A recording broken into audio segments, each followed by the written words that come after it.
From Riyadh, Mahmoud Abbas, the Palestinian president, spoke forthrightly. "We extend a genuine hand of peace to the Israeli people. We wait for them to grasp it," he said, as the Arab world as a whole reignited the so-called Saudi peace plan at their summit in the Saudi capital. In response, Prime Minister Olmert suggests a regional peace conference, cautiously welcoming what he called a change in Arab attitudes and saying it would be possible to reach a peace agreement with the Palestinians within 5 years. So is peace really on the horizon? As the Arab leaders wound up their summit, there was an interesting exchange here in Jerusalem on Israel's public television, Channel 1. The veteran newscaster Chaim Yavin summed up the analysis of the network's highly respected Middle East affairs correspondent Ehud Granot. Ehud, he said, "It's strange, but it seems that there are only two parties anywhere which aren't getting excited about the broad Arab peace initiative, us and Hamas." What is certainly true is that there is mutual loathing between the people of Israel and the radical Islamists of Hamas. Beyond that, both loathe the prospect of any renewed negotiations to end the 100-year-old Palestinian-Israeli conflict.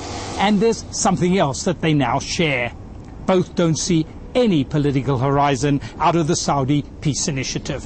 Both regard as basically irrelevant the Arab peace plan, which would grant full Arab and Muslim acceptance of Israel in return for Israel returning all lands it has occupied for 40 years, and also acceptance of East Jerusalem as the capital of a Palestinian state. Facing this two-handed negativism, disillusion with peacemaking among the Israeli public, entrenched distrust of any negotiations on Hamas's part, can anyone, primarily that is the United States, save the Saudi initiative from again becoming shunted aside, as it was 5 years ago when originally launched at the Arab summit in Beirut? Now, when it was first launched in the year 2000, the plan was indeed ill-timed, since it came in the midst of an all-out Palestinian suicide bombing campaign all around Israel. Israelis felt then that they were being made to fight for their very survival. The circumstances may have changed, but still Israelis are wary, extremely wary. Tuning in to what is normally the super lively Israeli public discourse, one finds two hands firmly held over the years. The Saudi initiative does not seem to engage Israelis at all. "I want to believe that if we withdrew to the 1967 boundaries, there would be peace," said one young woman interviewed on television. "But there is no trust. We don't trust the Arabs, even if we were to withdraw." That's a very deep-seated attitude among Israelis and partly explains the lack of interest in whether there has indeed been a change of heart in the Arab world, whether the hard Hamas line does not represent either the Palestinians or the majority of Israel's neighboring states. But is this silence on the part of the Israeli public a death knell for peacemaking? Should it be? Despite Abbas's warm words, despite the sweeping Arab offer, despite Ehud Olmert's interesting counter-offer, will 5 more years need to pass before the Saudi initiative is again revived?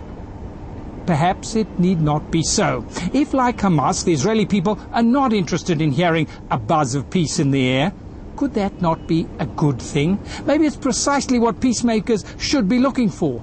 Simply this: out in the open, peacemaking stands no chance in the present circumstances. Extremist positions, emotional attitudes, scare tactics by opponents of peace would hold sway.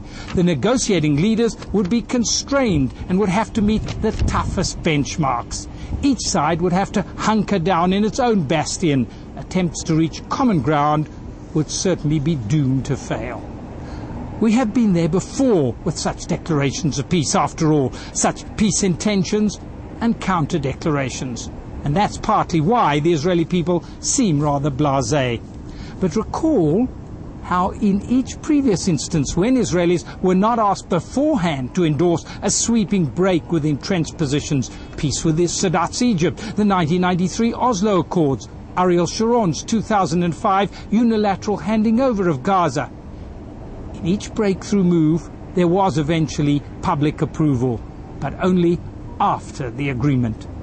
So instead of convincing the Israeli people that this is, and indeed an historic opportunity. That can come later. What is called for, in the phrase of Hebrew University historian Stephen Ashheim, is peace by stealth. Until a real deal materializes, peacemaking needs to be off the radar. For now, let peace remain a mirage in the minds of the people. Prior to the Riyadh summit, there was a wise collective mea culpa from Jordan's Prime Minister Maruf Bakhit. We, the Arab moderates, he suggested, have failed dismally in convincing the Israeli people that the Saudi plan is infinitely better for them than the internationally backed roadmap for peace. How right the Jordanian Premier is. Arab declarations of good intentions no longer convince most Israelis. But it works the other way too. Palestinians are also not persuaded of declarations of good intentions on Israel's part. Faced by ongoing settlement encroachment in the West Bank, they too have no faith in public declarations. Negotiating an agreement in secret is, however, possible. But to convert a secret agreement into workable reality, there will need to be shock treatment to win public approval and to overcome persistent peace skeptics and determined doomsayers. But only once peace negotiations, stealthy negotiations, are crowned with an agreement in principle, ought the oath of silence to be broken. When the terms of peace have been successfully constructed, then it will be the time for stealth to be sheathed in peacemaking. Rebuilding confidence in peace can only occur if Palestinians and Israelis alike have their respective credos shaken to the core. And that can only be made to happen not just by what are called grand gestures, but by grand myth-defying acts of historical dimension.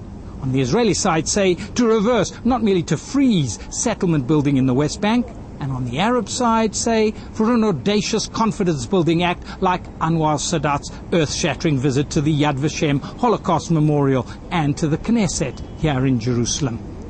It may be hyperbole to call the Riyadh summit the final chance for Middle East peacemaking.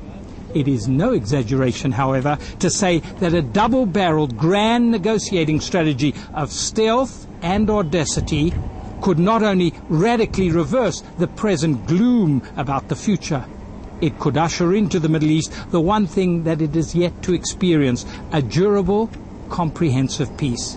And that now is the challenge for would-be Middle East peacemakers.